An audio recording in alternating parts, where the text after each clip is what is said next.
காலத்தை வென்றவன் நீ, காவியமானவன் நீ,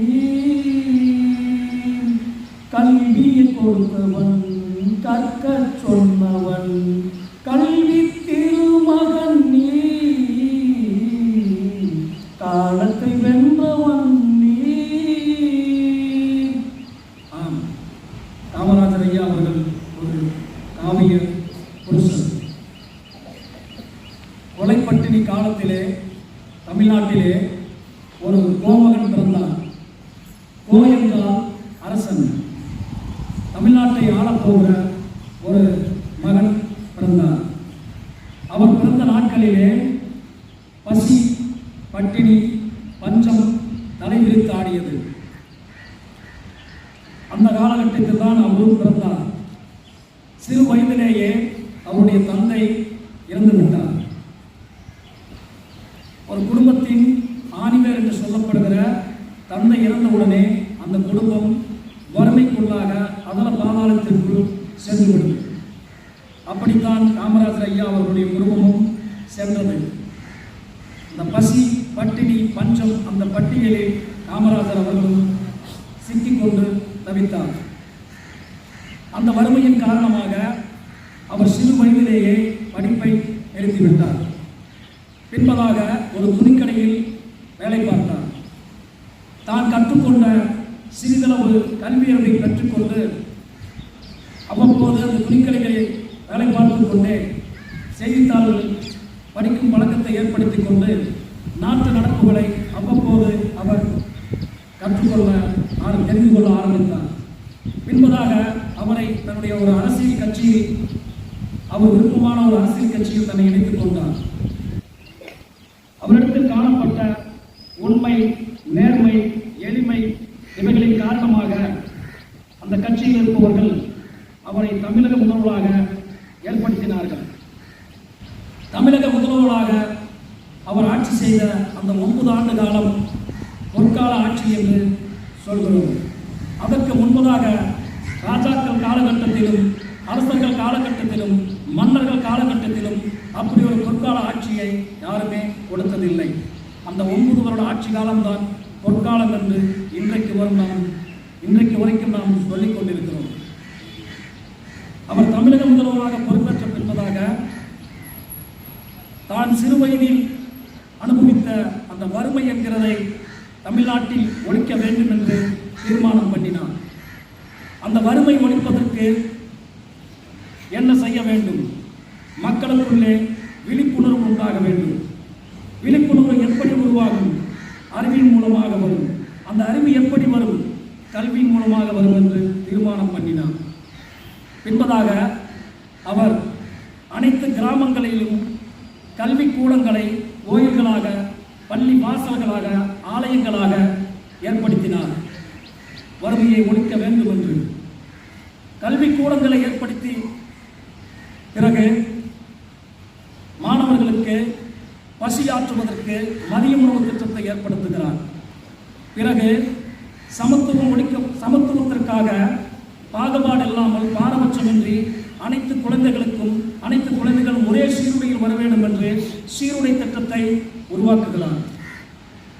இப்படி அவர் கல்வியில் செய்த புரட்சிகள் ஏராளம். கல்வியில் மட்டுமல்ல, இன்று இருக்கிற தமிழ்நாட்டில் இருக்கிற அனைத்து 16 அணைக்கட்டுகளும் அவருடைய ஆட்சி காலகட்டத்தில் கட்டப்பட்ட அணைகளே நாம் அனைவரும் அறிந்ததே. இன்னும் எத்தனையோ திட்டங்கள் அவர் தமிழ்நாட்டுக்காக அந்த காலகட்டத்தில் அவர் செய்திருக்கிறார். சொல்ல போனால் என்னுடைய ஒரு நாள் போதாது, 1000 நாவுகள் வேண்டும், 1000 ஆண்டுகள் வேண்டும் அவருடைய சாதனைகளை சொல்லி முடிப்பதற்கு. ஒரு சிறு சம்பவம் மட்டும் சொல்லுகிறேன்.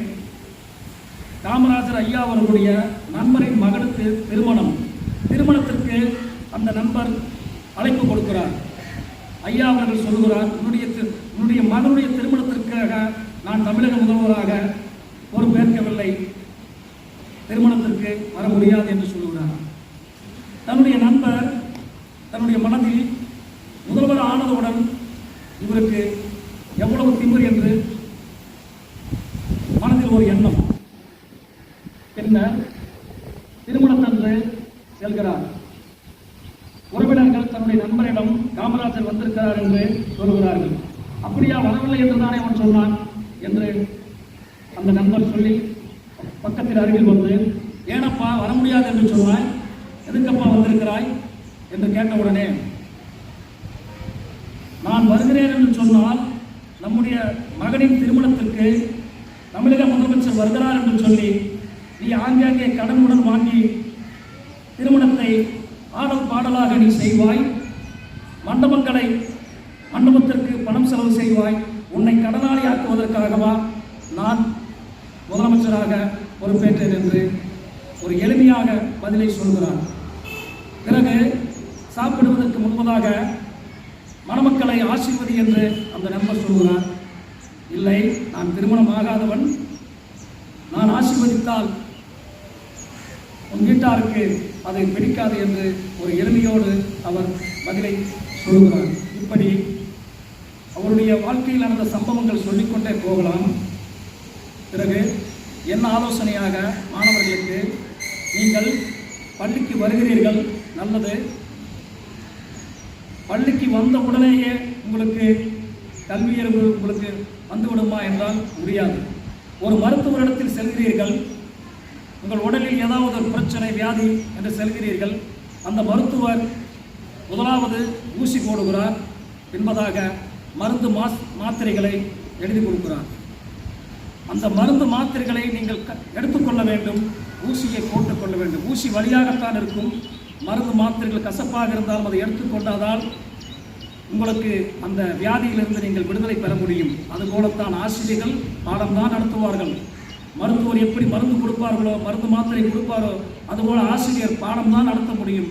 உங்களுடைய வாழ்க்கை உங்கள் கையில், நீங்கள் தான் படிக்க வேண்டும். அன்றன்று நடத்தக்கூடிய பாடங்களை அன்றன்றே நீங்கள் படித்து முடித்துவிட வேண்டும். இரண்டாவது ஆலோசனை, கல்விகளுக்கு அப்பாற்பட்டு ஒவ்வொரு மாணவனுக்குள்ளாக ஒவ்வொரு தனித்திறமை இருக்கும். அந்த தனித்திறமையும் நீங்கள் தான் கண்டுபிடிக்க வேண்டும். நீங்கள் மருத்துவரிடம் செல்கிறீர்கள், உங்களுக்கு என்ன வியாதி என்று நீங்கள் தெரியப்படுத்தாவிட்டால் அந்த மருத்துவருக்கு தெரியாது.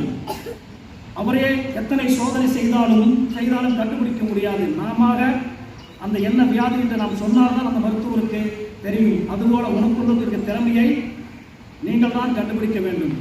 நீங்கள் கண்டுபிடித்து விட்டால் பின்பதாக அந்த திறமை மற்றவர்களிடத்தில் தெரியப்படுத்துங்கள். திறமை உனக்குள்ள இருக்கிற திறமை நீங்கள் கண்டுபிடித்தவுடன் அந்த திறமையை மற்றவர்களிடத்தில் வெளிக்காட்டுங்கள். வாய்ப்பு தேடி அலையுங்கள்.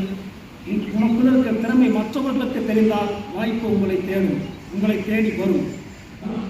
தமிழ்நாட்டில் இருக்கிற அனைத்து அரசு துவக்க பள்ளிகளும், நடுநிலைப் பள்ளிகளும், அரசு உயர்நிலைப் பள்ளிகளும், அரசு மேல்நிலைப் பள்ளிகளும் எல்லா இடங்களிலும் காமராஜர் ஐயா அவர்கள் வாழ்ந்து கொண்டிருக்கிறார். அவர் மறையவில்லை.